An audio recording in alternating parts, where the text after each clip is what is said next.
Hi everybody, I'm Coach Carolyn. Welcome to my channel, and today we're here to talk about our toes and the impact that they can have on our contact, on our golf swing, on our path, and the entire motion. So let's do it.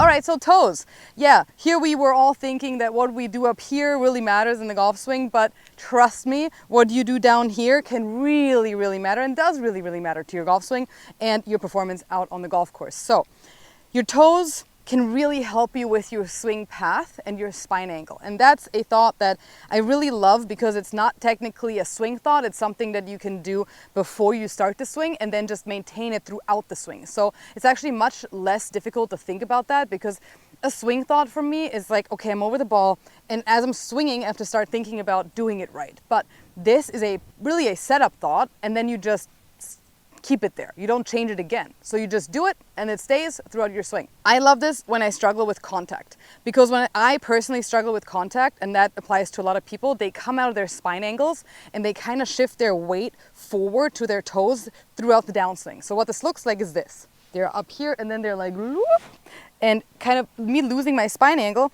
I pretty much have to put my weight on my toes much more, right? You're standing up, your weight shifts forward. Also because we're putting power behind it. A lot of people want to be like, I want to hit the ball, right? So you got to generate some power to trying to shallow the golf club for whatever reason it may be. There's different reasons in the downswing, and they want to create power, and then this happens. So now imagine if we were to lift our toes, and I'm not suggesting to just put my weight onto my heels completely. It's not what I'm saying, because we don't want to exaggerate that either. Because if we did, then again, golf is a game of opposites. If we literally put all of our weight into our heels at the setup, then our body would try to shoot forward even more during impact. We don't want to do this. But however, what we can do is we can just lift all of our toes up a little bit in our shoes. And you won't even see this if you're wearing golf shoes or trainers. Minimally will anybody even notice that you're doing it. I promise you, if you don't tell your golf buddies, they will not even know you're doing it. But so what this looks like is I'm standing over the ball, I'm setting up, and then I have my weight this way, distributed pretty evenly, kind of like right here. I guess the first third of my foot, and that's about right. And now, all I'm gonna do, I'm gonna keep my weight there, but I'm gonna lift my toes. So now I really feel like I'm standing on the balls of my feet, but my toes aren't really touching the ground, which that's the point here, right? And you can do this on the course, you can do this on the range, you can do this with any swing, you can hit balls with it, you can do practice swings with it, whatever you feel comfortable. But why we're doing this is because it's going to help you keep your behind, your butt back, because your toes are up and it's a lot harder to shift. You have to now really shift hard to get on those toes because they're not even on the ground. So it really kind of keeps your butt back, which keeps your spine angle, and the spine angle is this right here. That wasn't graceful, but sorry. You gotta do what you gotta do. So this is the spine angle, and when you come out of it, you're changing it, right? We don't want to change this, because this is the rotation around the spine angle should stay the same and be maintained. But if your butt goes forward, it will change. However, if you turn up like back and then your butt stays back, this kind of change in the spine angle, for it to increase, if you will, actually is somewhat desirable. There is some tour players out there that are on the top of their backswing and then they get more spine angle. But what happens, they kind of push their butt back.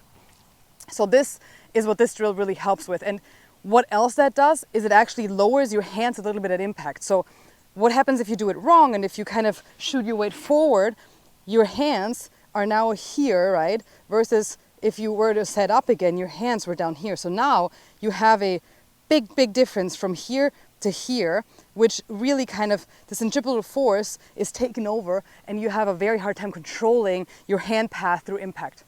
So if you are able to keep your weight more stable, that rhymed. If you're able to keep your weight more stable, let's finish the sentence now, Carolyn, because you're so easily entertained, then you can actually maintain a much better and more consistent path through impact. And it also can be a little bit closer to your body at impact, which that you see a lot with the really good players. They actually don't get very far away from their bodies in terms of their hands during impact. So let me show you a couple of practice swings like this, and then we're going to hit some balls. Actually 2 balls, because I only have 2 balls. That's some. All right. So I'm going to take my regular setup. I'm going to have my weight kind of on the first third of my foot, kind of on the balls, and I'm going to lift my toes. You barely saw that, but I did it. Now I'm going to take the club back and through. Super, super well balanced golf swing here. Makes it a lot easier to be well balanced. And now we're going to hit one for you. I've done this many times during my playing career. Played around with lifting maybe the toes on one foot or on both feet. They can do different things or the same thing depending on what you're using it for. Toes up before the swing and keep them there.